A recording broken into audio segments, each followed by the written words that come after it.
Fala pessoal, boa noite. Aqui é o professor Anderson Portilho.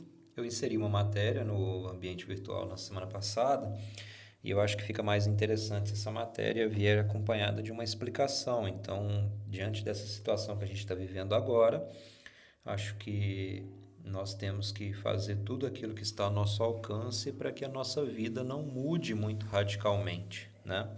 Então, obedecendo às determinações aí da Secretaria de Saúde, a gente continua se cuidando, mas também não pode parar com as nossas metas, parar com as nossas tarefas, né? O mundo precisa voltar depois de tudo isso.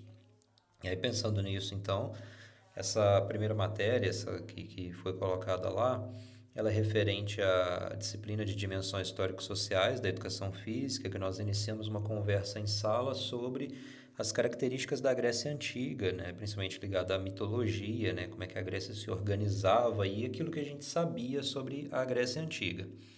Agora, né, ainda nessa unidade didática, nós temos a unidade didática 1, né, que é o corpo na história, e o subitem aí o corpo na antiguidade grega e romana, né? Então a aula referente a 19/3. Bom, eu tentei organizar a aula de forma que vocês soubessem exatamente o que se espera de vocês, né? Então, ao final desta aula, espera-se de vocês a capacidade de conhecer, né, as origens da educação física e das primeiras preocupações com o corpo, né, que é o nosso objeto de discussão, compreender o trato, né, o tratamento que era dado ao corpo na antiguidade grega, bem como o lugar que ele ocupava na vida social, né, como é que as pessoas se preocupavam ou não com esse corpo, também na educação e também na filosofia. E por último, explicar as representações ou as formas de pensamento sobre o corpo na filosofia grega, né? Considerando aí os filósofos socráticos, né? Sócrates, Platão e Aristóteles. Vindo mais diretamente para o conteúdo agora, né? O corpo na Grécia Antiga, a gente precisa fazer uma pequena contextualização sobre a Grécia. E eu separei essa contextualização em 4 pontos muito importantes. Primeiro é o surgimento, né? A civilização grega ela surge em torno de 2000 a.C. Então, somando os 2000 a.C. com os 2020 depois de Cristo, a gente tem aí cerca de 4020 anos atrás, né? Então, data daí o surgimento dessa civilização. O segundo ponto, né, a organização social, né, a maneira como a Grécia se organizava, era através do que se chamava de uma ideia, né, da polis. Né? A polis grega era constituída de cidades-estado. As cidades eram separadas, mas cada uma ela tinha um poder praticamente de estado. Né? Ela se auto-organizava, mas quando era necessário, todas elas se juntavam em torno de uma nacionalidade, né? A grega. Né? As principais cidades eram Atenas e Esparta, né? Que a gente já conhece há um tempo. Terceiro ponto, a religião grega era politeísta, né, que quer dizer crença em vários deuses diferentes.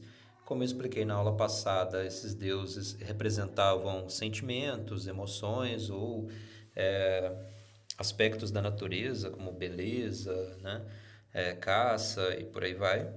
Então, todos eles estão identificados naquela ideia da mitologia grega, né, que a gente conhece aí por causa dos jogos de videogame, né, por causa das sagas, né, dos Cavaleiros do Zodíaco, enfim, por causa dos filmes como Hércules e tudo mais.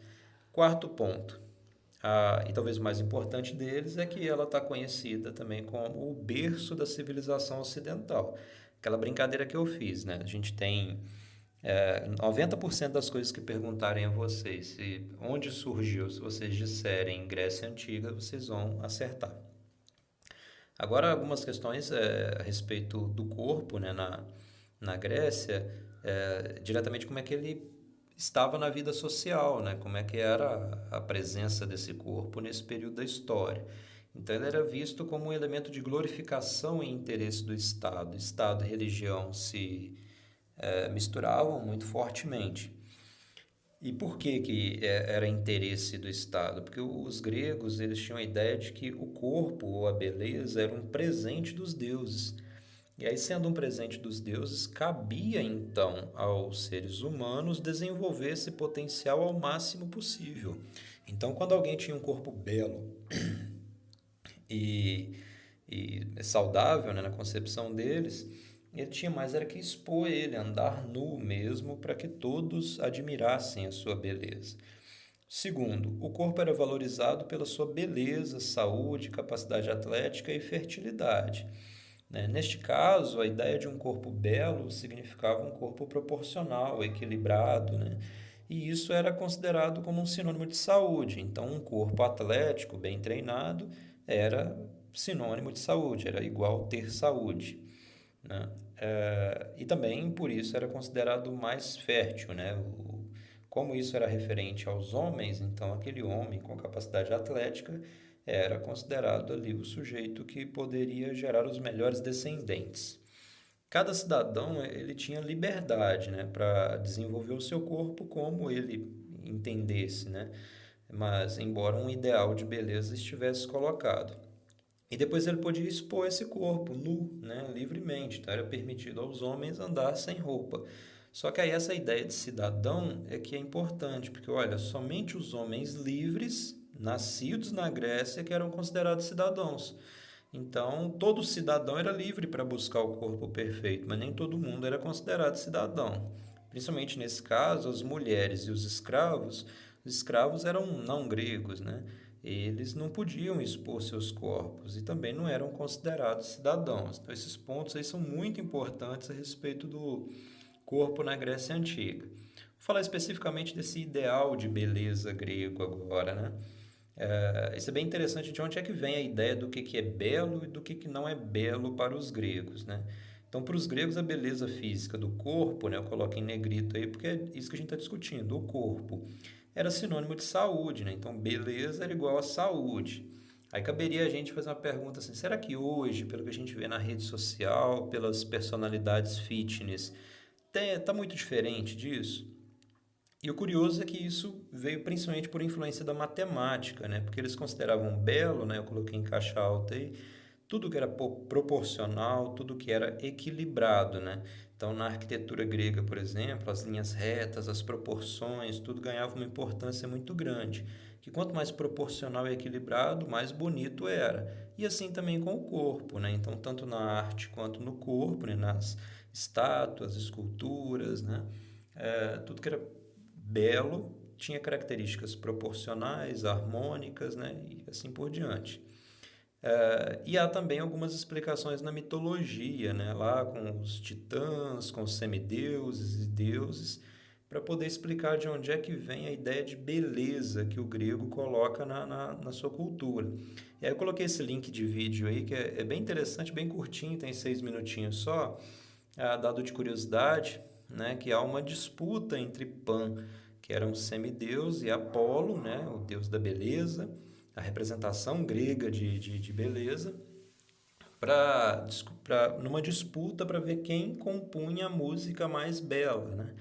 E aí o desfecho da história é bastante interessante. Dá uma clicada aí no link lá, copia e cola, que vai ser interessante observar e ouvir a explicação. O canal do cara é bem interessante. E o último ponto, né, para os gregos, um corpo proporcional e equilibrado era tão importante quanto o intelecto desenvolvido. Então, essa coisa que normalmente a gente vê nas escolas hoje, de que aquilo que tem dentro da sala é mais importante do que o que acontece na quadra, para os gregos não existia. Para os gregos, uma coisa era tão importante quanto a outra, né? Que é muito interessante. Continuando agora o corpo na Grécia Antiga, no que diz respeito à filosofia, né?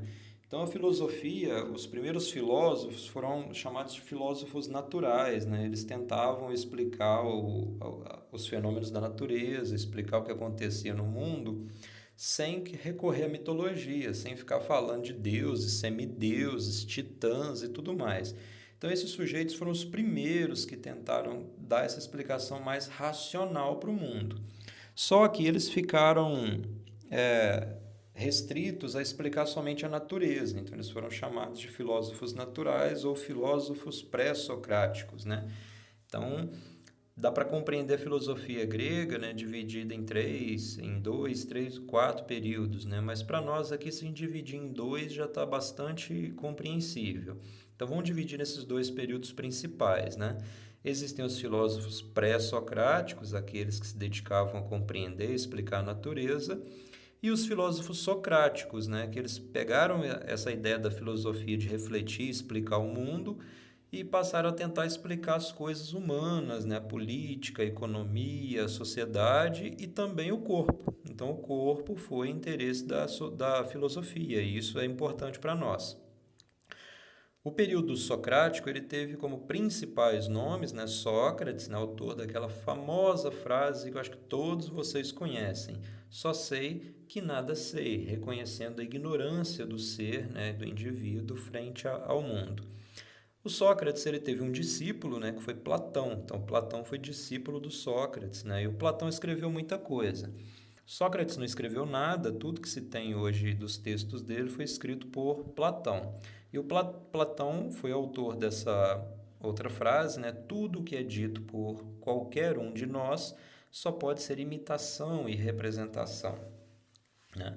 É, Sócrates, ele, num determinado momento, ele começa a usar a filosofia para tentar ensinar os jovens a compreender melhor como é que a sociedade se organizava, a tentar ajudar os jovens a compreender a corrupção que havia na política grega.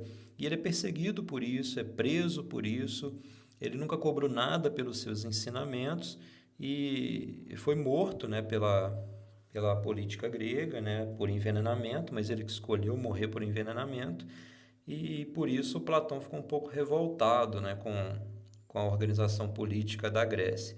Mais tarde, um outro discípulo, né, um discípulo de Platão, dessa vez, Aristóteles, ele simplesmente foi o tutor de Alexandre o Grande, né? Tem um filme aí do Alexandre o Grande que é bastante interessante, que foi o construtor de um dos maiores impérios, né? Alexandre o Macedônio, né? Dos maiores impérios que o mundo já viu e que ajudou a espalhar a cultura e os costumes gregos pelo mundo. E aí uma frase do Aristóteles bem marcante é: o homem é, por natureza, um animal político, né? E eu acho que dá para a gente concordar bastante com essa frase dele. A filosofia e o corpo, né? O que essas questões filosóficas aí importam para a gente na compreensão do corpo? Importam principalmente por causa de um conceito, né? Que é o conceito de dualismo corpo e mente. Vamos ver como é que os três filósofos gregos pensavam essa questão do dualismo.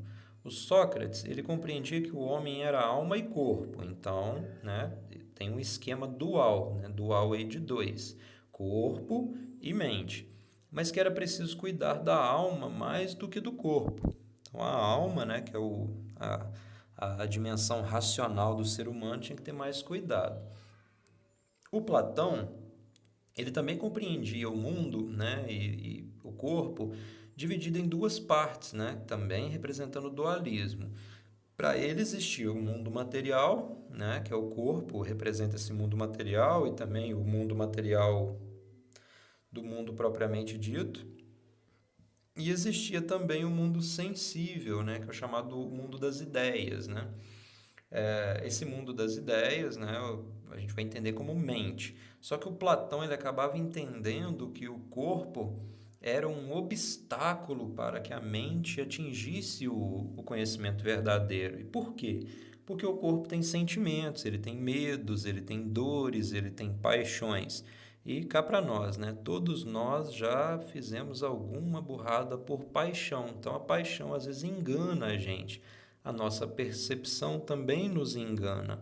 Então, o Platão, entendendo esse aspecto, falou assim: não, a gente só pode chegar ao conhecimento verdadeiro se a gente usar a mente. Se a gente confiar no corpo, a gente vai acabar sendo enganado. Se a gente confiar no corpo e nos sentidos do corpo. Acho que todo mundo já ouviu falar da ilusão de ótica, né? É um exemplo de como que os sentidos do corpo enganam a gente.